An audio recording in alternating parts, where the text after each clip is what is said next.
Après une très solennelle préparation, Israël fut amené par Moïse tout près de la montagne, que cependant il ne devait pas essayer de gravir.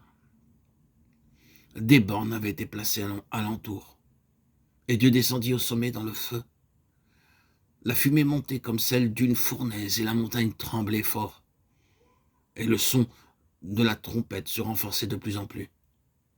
Moïse parlait, et Dieu lui répondait par une voix.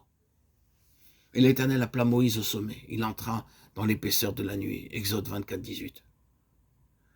Ce qui paraissait était si terrible qu'il dit « Je suis très effrayé et tout tremblant ». Hébreux 12, 21. Était-ce là le même Dieu que celui qui, en Horeb, avait écouté avec tant de patience les refus, les craintes, les hésitations de celui qui l'appelait? Comment lui avait-il parlé alors si librement? Ah, dans sa grande miséricorde. Dieu voile sa face lorsque son enfant fait les premiers pas. Par la suite, lorsque le moment est venu, il révèle quelque chose de sa sainteté autant que l'instrument peut en supporter. Et cette révélation, c'est que l'Éternel est un feu consumant. Peut-être bien des chrétiens ont-ils, comme Moïse, rencontré l'Éternel au mont Horeb, où Dieu s'est révélé à eux comme une flamme brûlant en leur cœur, ainsi que dans le buisson. Ils ont marché avec Dieu dans l'obéissance de la foi et annoncé le message de la délivrance aux âmes encore dans l'esclavage. Ils ont appris à se confier en Dieu à l'heure du danger.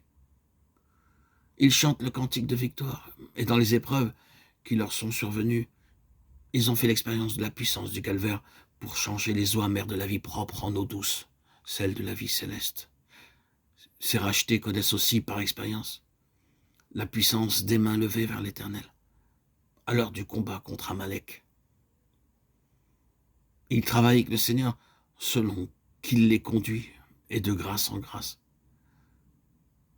Mais cette communion du sommet, parler avec lui face à face, oh, combien ils soupirent après cette nouvelle révélation de Dieu.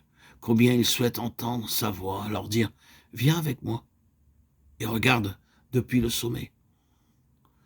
Le moment vient où Dieu se révèle aux rachetés comme à Moïse, dans la terrible majesté du Sinaï, non point pour jeter dans la frayeur dont fut saisi Israël, mais pour faire connaître quelque chose de sa justice, pour communiquer quelques notions de la laideur du péché, quelques aperçus de la sainteté du Dieu qui nous a rachetés.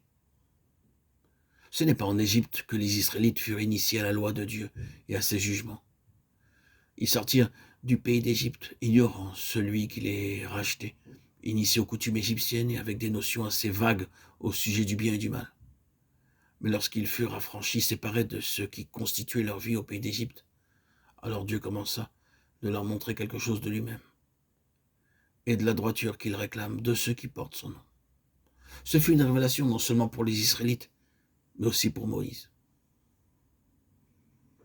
Effrayé, le peuple reste au loin. Mais Moïse avance dans l'épaisseur de la nuit au sommet du Sinaï où était Dieu. Exode 20, 21.